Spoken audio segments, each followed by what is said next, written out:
Hey everyone, Luke here and welcome back to the channel. Firstly, I want to say a big thank you to everyone who watched the last video and commented on it. I really enjoyed reading the comments. And also from that video, it was really interesting how many people were thinking about getting into remote work themselves. So this video I thought would be quite appropriate to those people because this is the pros and cons of remote working. So in today's video, we are also joined by my wife, Leisan. Hi there. And Leisan is also a remote worker, so I thought her inputs would be invaluable because she actually has a lot more experience with remote work than I do. So why don't you tell them a little bit about yourself and then I'll talk a bit more about this video. Well, I teach English. I'm self-employed and I've been teaching English online for the last 6 years and overall for 13 years. So yeah, I do have a lot of experience working remotely. Exactly. So what we've done here is a big list of just pros and cons that we've both come up with, and we're just going to talk about them one by one. Now, this is by no means a comprehensive list. These are just our own opinions of what we've experienced. So if you have anything you'd like to contribute, please leave a comment in the comment section below because I'm sure it will really help out someone who is also thinking about getting into remote working.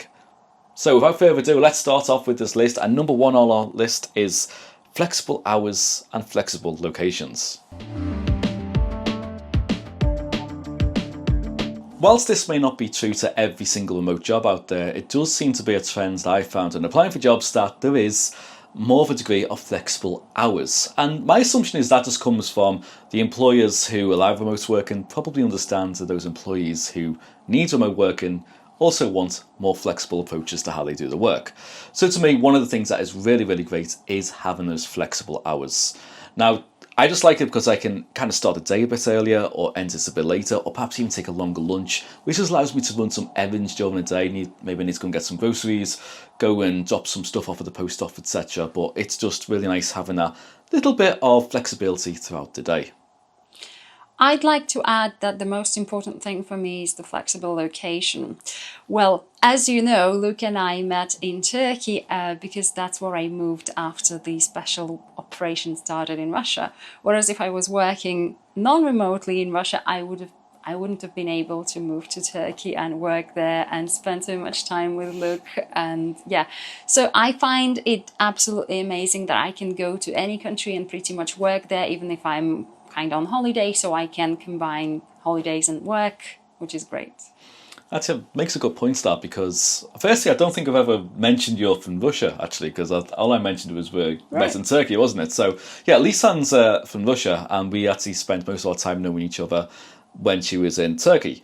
And the thing that became apparent to me was like how flexible her working location was when I went over there, because I was still working at Ford at that point and having to try and book holidays off or take unpaid leave. And the fact that you were there, you were working and still kind of having a holiday was just a really awesome approach to how you could do work. I know that you are very jealous of me.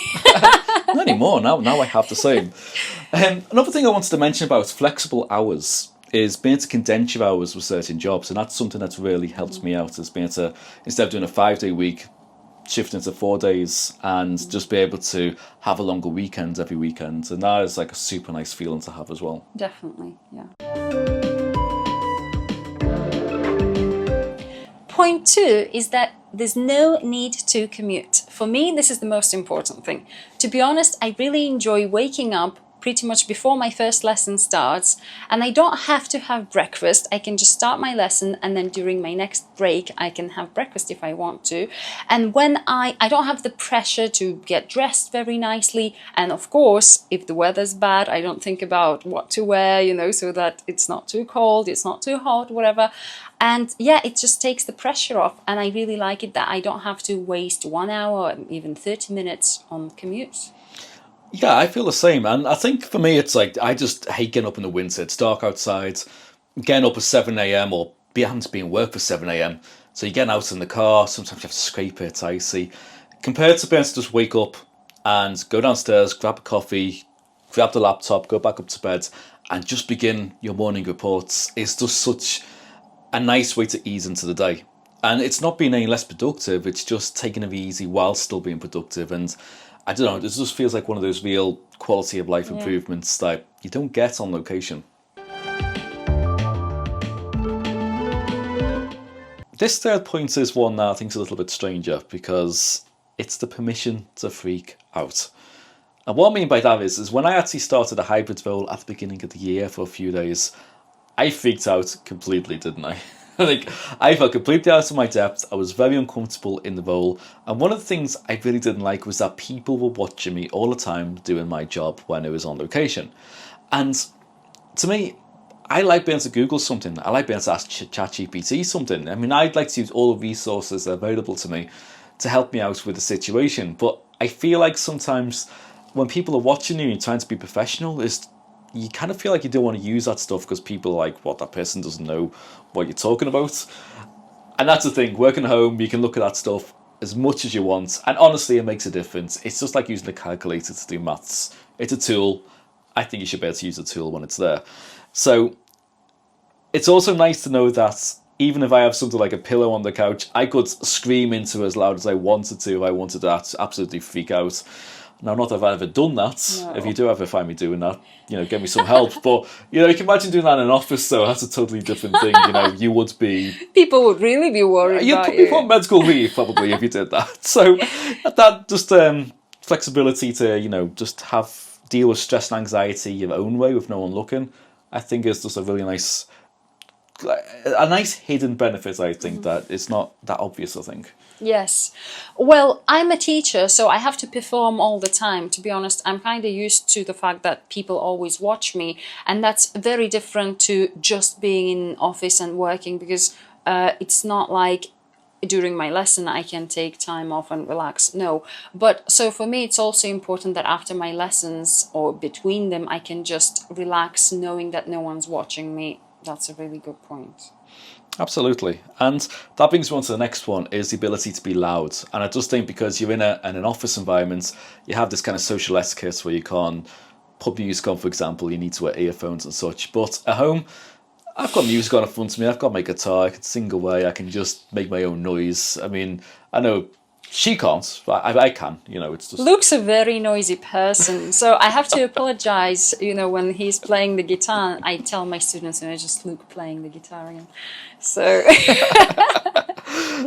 and then finally, we've got the ability to organise your workspace. And this is something that you come up with, which I thought was actually a really good one that didn't occur to me.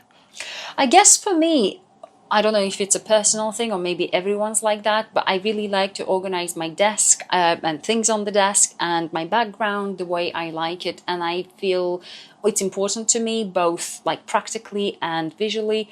And yeah, I feel like if I was in an office or working for a school, I couldn't really do that. I'd have to follow the guidelines that they have. So another thing that I really enjoy about working remotely is the fact that I can work with anyone from any country and located anywhere in the world. For me, that's very important because being an English teacher and having traveled quite a bit, I love the feeling that I talk to people from different countries. Just culturally, it's important to me and I love it. But at the same time, it's important to have clients from different countries so that you can be more diverse and you can, receive your income in different currencies. Absolutely, and I think that's a really good point that, again, it's one that just didn't occur to me until you said it, and it's a big part of how you work, I think. Now, moving on with the social aspects of stuff, which is kind of what this segment of the video is about, it's also the ability to be antisocial, but in a positive way.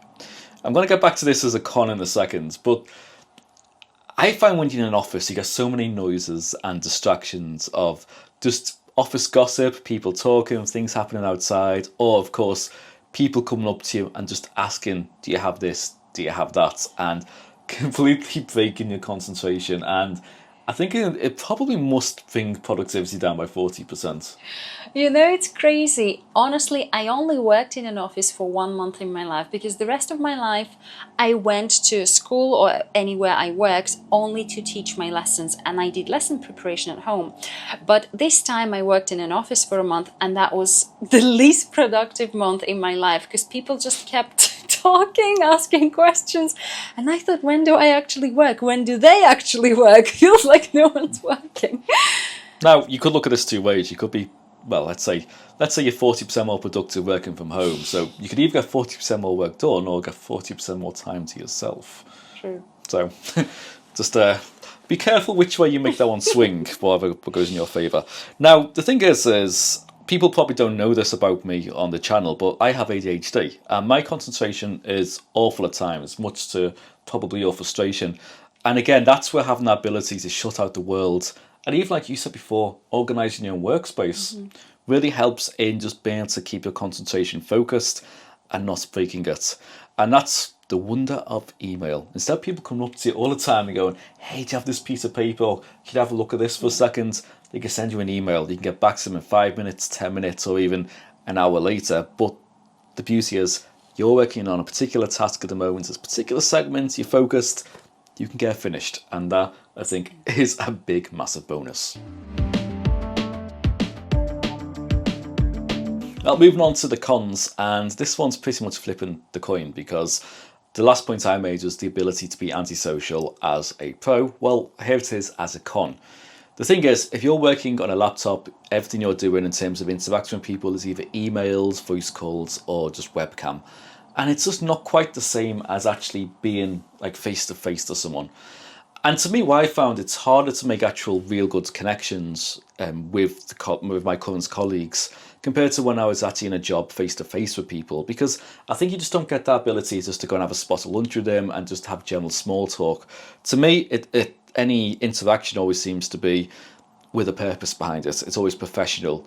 And I think if you're not careful with it, it can get quite lonely if you're doing remote working. Now, I know we're both kind of fortunate because we have each other in the house, and that makes it so much nicer. But I do feel like if I was by myself and you weren't here, it could feel quite lonely and isolated.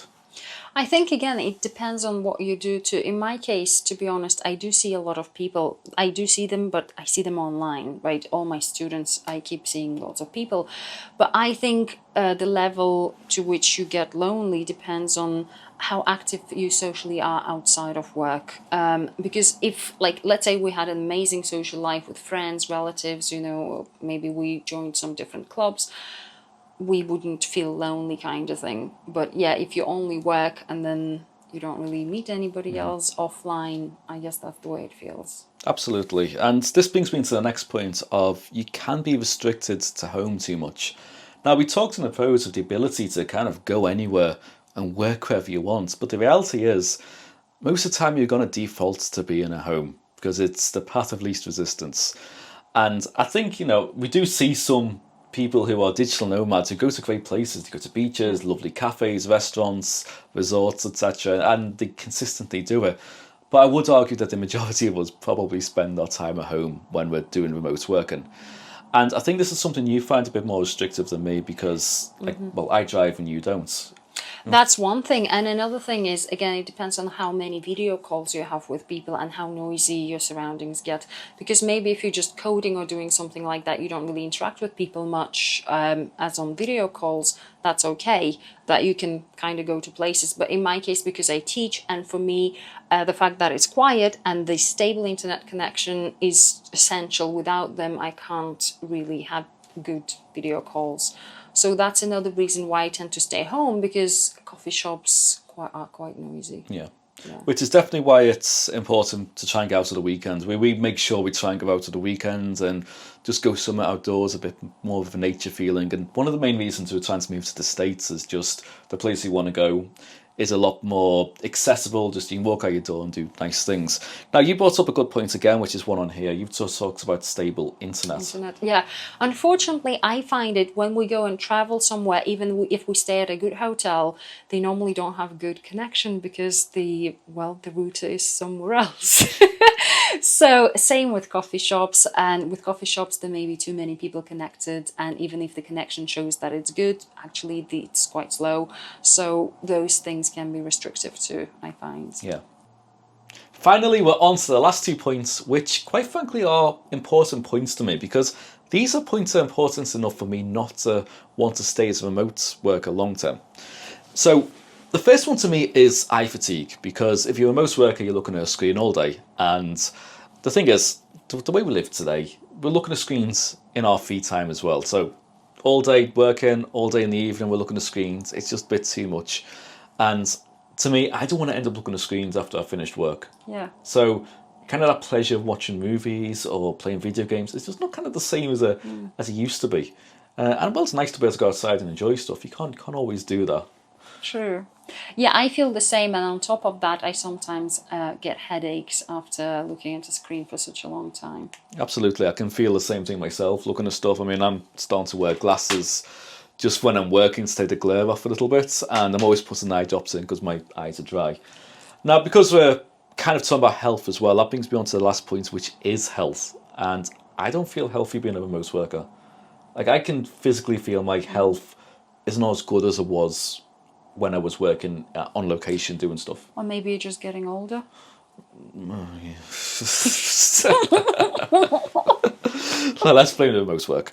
Yeah, once you turn 30, stuff starts going downhill. If you're in your 20s, enjoy it.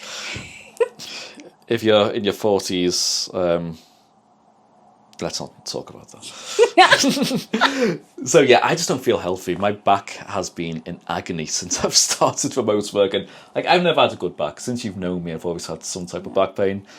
But I just had lots more upper back pain sitting down all day, which it didn't have nowhere near as bad when I was moving. And when we also have the weekends ahead of us and we're out doing stuff, I'm working on my car. It's not there. It's definitely due to the lifestyle. Yeah. And for that reason, that's what makes me want to be out of this. Definitely. Well, on the one hand, yes, I agree with you that staying home, you're probably going to be sitting or maybe lying down pretty much all day doing things, well, working. But at the same time, I think the other thing that we mentioned, that at home people are not watching you, if you take some breaks, do some stretching activities, walk around, at least when you can, like 5-10 minutes every hour, that definitely helps, but still it's not as healthy as maybe if you went to the office and if you commuted and walked around the office, maybe went somewhere out to eat with your colleagues or something. Yeah, I mean, like, obviously, like, doing your downward facing dog in the office is not going to be quite as acceptable as it done by yourself, but I think we'll leave it on that note, shall we? Yeah. Yeah. Well, there we have it. There's the pros and cons of remote working, and I hope there was something useful in there for you.